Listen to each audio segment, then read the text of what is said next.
Welcome back to Hoffman Academy. I'm Alex. Today we're going to learn an intermediate arrangement of the theme from Jurassic Park by John Williams, arranged by Mona Regino. This arrangement comes from sheetmusicdirect.com, and you can get it at the link below this video. Sheet Music Direct is a great place to go for arrangements of many of your favorite songs. So when you have the sheet music and you're ready to go, I'll meet you over at the piano. Alright, so because this piece is a little more advanced than we're used to doing, I'm going to go a lot quicker and just get a lot of the major issues looked at. And so I probably won't be asking you to pause the video as much, so feel free, please, to pause the video and practice anything that we cover as much as you need to. As always, we're going to start with looking at the key signature, the time signature, and the tempo. The tempo is really slow. Quarter note equals 54. And that's going to make our quarter notes feel almost like half notes, and our eighth notes feel almost like quarter notes. And so all these 16th notes, they're going to almost feel like our usual eighth notes. And we have two flats in the key signature, so B flats and E flats. So we're in the key of B flat major, and we're in 4/4. So if I count this, it's going to be, again, really slow, like 1 and 2 and 3, like that. That's kind of how fast the regular tempo goes. Okay, so this first chord, also this arrangement has great finger numbers, so we're going to watch all these pretty carefully. So 1 and 3 on each hand works really good for this first chord. That way I can get down here to this lower E flat here.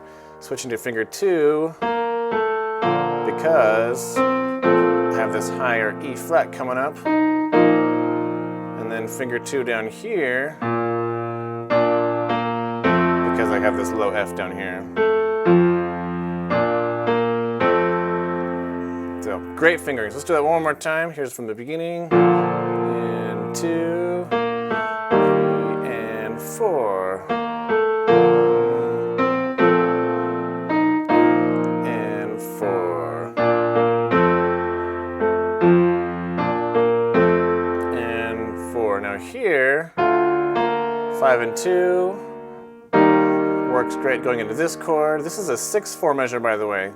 1, 2, and 3, and 4, and 5, and 6. Now this rhythm looks weird here. You have to watch out. There's, starting in this beat 3, there's a quarter note F down here, and then another quarter note.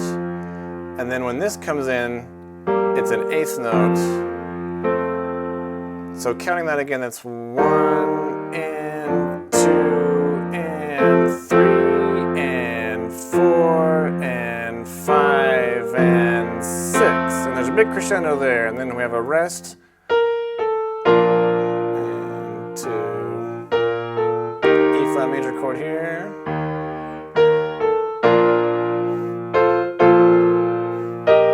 Goes up to the G in the left hand, watch out for that.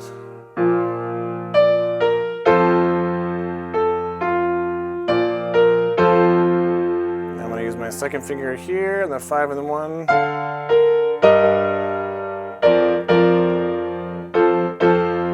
I'll pause there for a second. You'll see in this arrangement there's also a lot of these big groups of dotted eighth note, 16th note, dotted eighth note, 16th note, like in this measure 8 we're doing. It's kind of like two Tim keys, but they're all beamed in one group, so you have to think of those as still just two beats. Tim, key, ta, like that.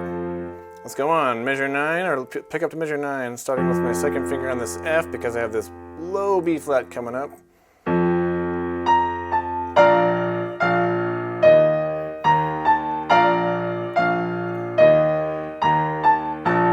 Keep those eighth notes going down here. And 4.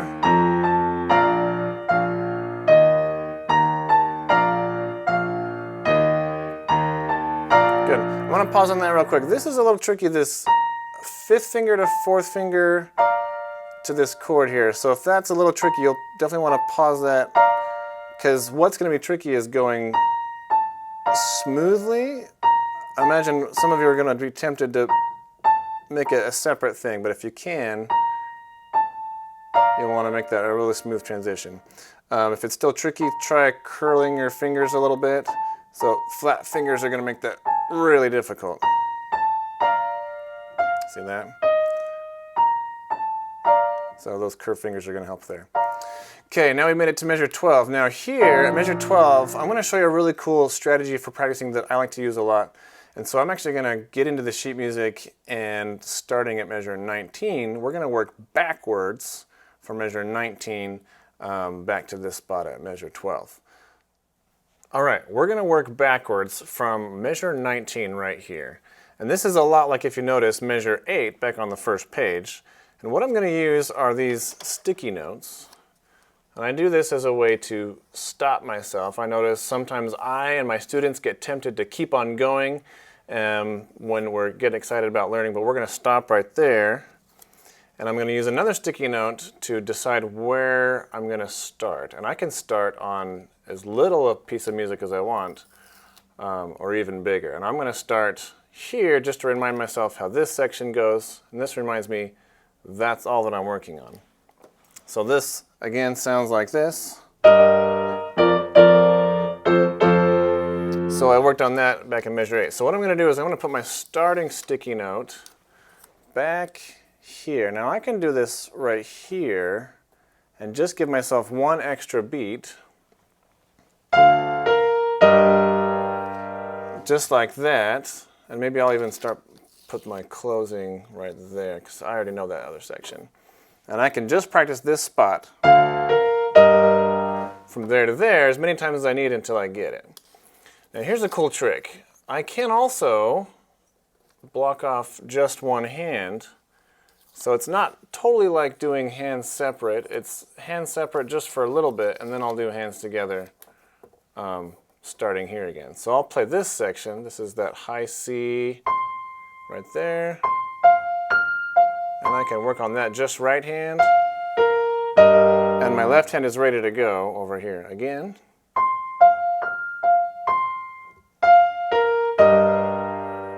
And then when I feel ready, I can reveal that other note there.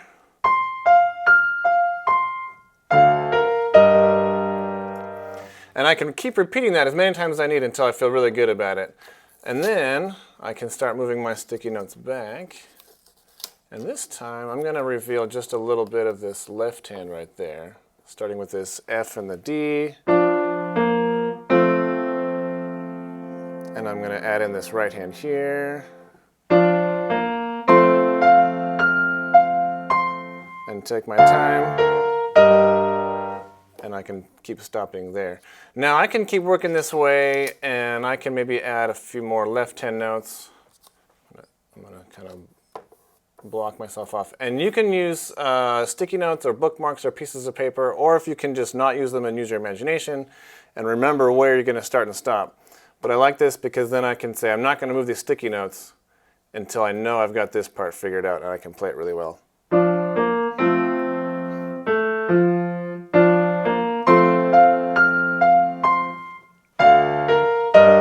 See that?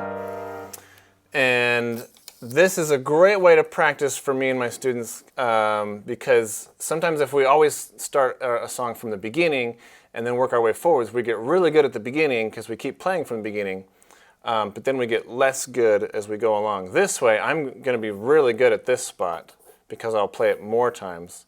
And that way, as I'm playing, it actually gets better and better the more I go, because this is new, but this is old. I've practiced this several times now. So now I'm going to figure out this new right-hand part. Maybe I'll even just figure out that right-hand part. I'll block that off. That's just on beat 1, 2, 3, 4, and 4. See how that works? I'm going to add in both hands there.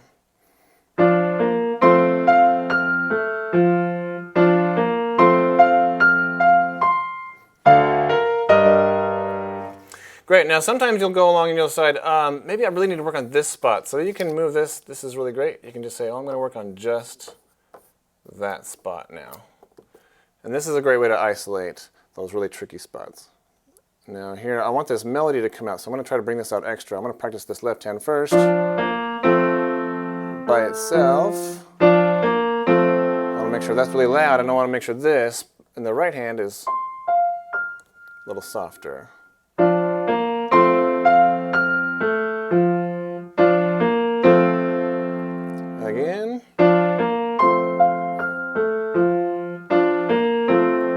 See how easy that is? Now if I feel confident about this, I'm going to just keep that there, and I'll keep working backwards this way. Now this part's tricky too, because I have this busy right hand part, but the melody's still in the left hand, and I'm going to put my sticky note right there. Now one thing you can do before you start putting sticky notes everywhere is maybe you'll get to a spot you don't know which finger to start on, so you can add those finger numbers in. Now if I've gone through forward, I would have known that this would be finger 2, and that's fingers 1, 3, and 5, so I can add those in wherever I need. That's the G, E flat, G, B flat, E flat, and the B flat up there.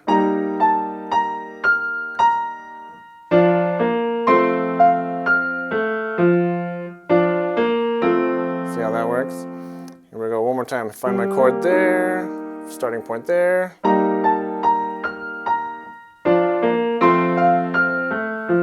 And I think you get the idea. Okay, so if I feel pretty confident about this, I'm actually going to move my ending sticky note here. Now, in real life, I'll do this process a lot slower, repeating each section many more times until I feel really good about it.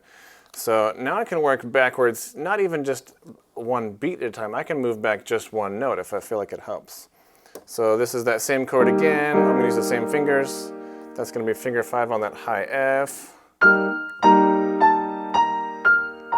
See that? And I can add just as much as I feel like I need. I'm going to add in a few extra notes. I like starting on the beat because it does feel more normal to start on a downbeat. So I'm going to get my left hand ready, but starting with my right hand here. See how that is? And if I keep playing it, I can get a little faster and a little easier each time. And then when I feel ready, I'm going to add in that left hand chord right there. That's an F major chord. Again, I'm starting on finger 2, just in case I want to remind myself where I'm starting. And I'll add that chord in like this.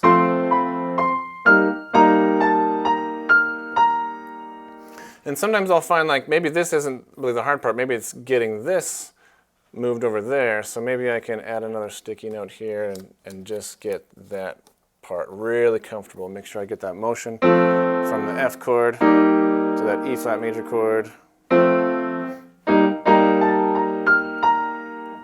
Get that part figured out. So that way I'm getting every single detail really, really figured out quite well. And now I'm going to start here, going really slowly each hand. This is a new chord there. This is the same figure over here on this beat 3 as beat 1. So that should be a little easier.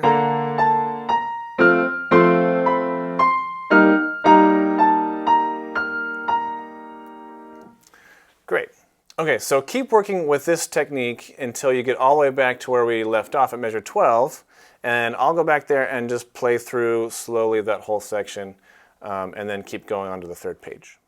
Okay, so now if you've worked backwards all the way back from 19 back to 12, now I can start at 12 and I'll play through it really slow, this time going forwards. Here's measure 12, that first chord. I remember I'm way up here on this high B flat and this low B flat here. Finger 2, E flat, finger 4.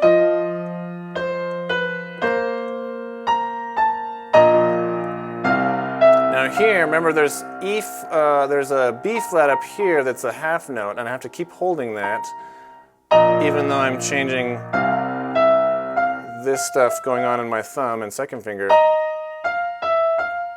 So I want to make sure I'm holding that until it changes to the A on beat 3. Here it is again, measure 13. There's the change, but I got to keep holding that A like that.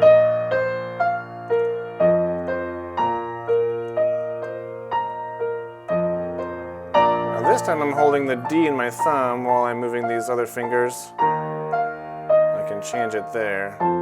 There's a retard, so I'm going to slow that down.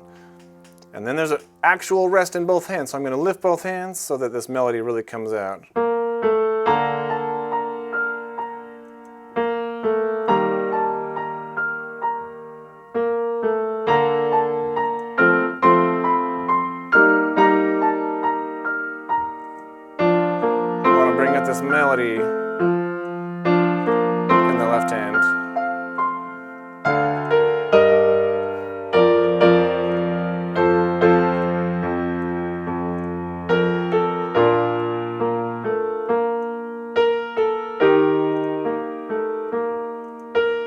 Now watch out for this part. There's a lot of back and forth.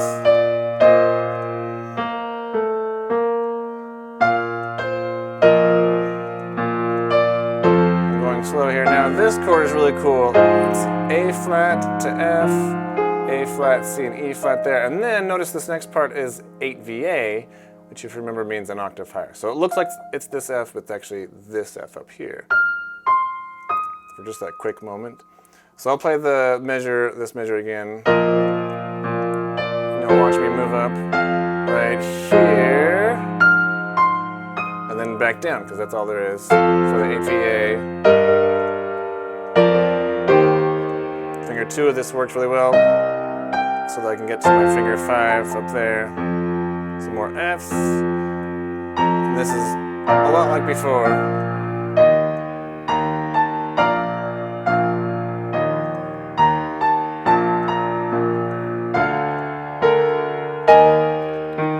Switch to finger 3 right here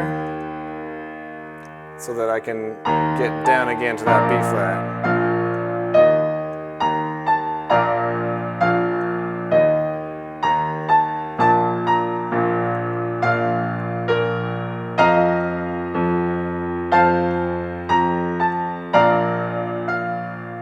Move to finger 5 down here and finger 5 right here.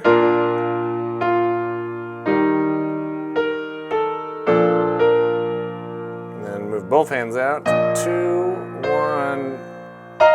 Now this part is really cool. This measure has these 16th rests on beat 1 and beat 2 and beat 3 right on the downbeat. So I have to go 1 E and 2 E and 3 E and 4 like that. I'll do it again really slow because this is a weird measure.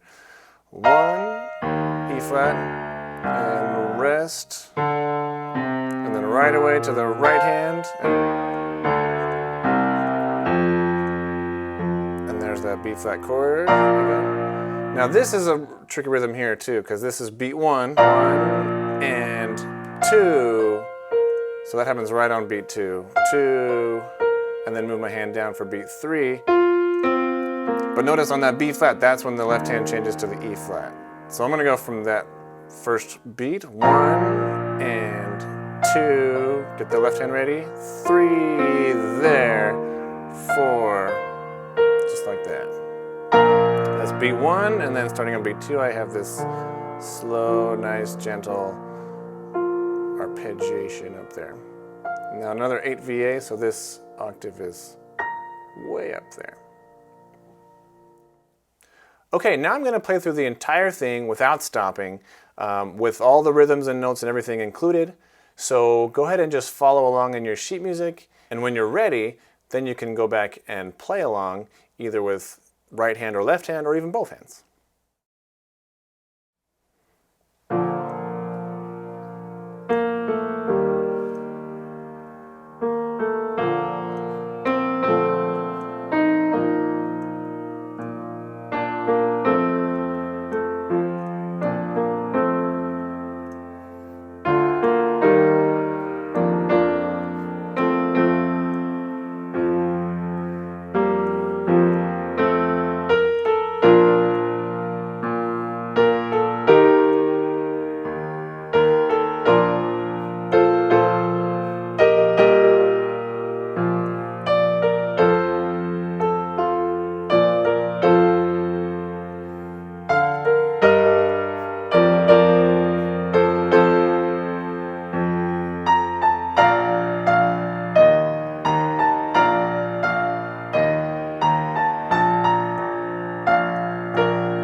Thanks for watching. I hope you had fun learning the Jurassic Park theme with me today.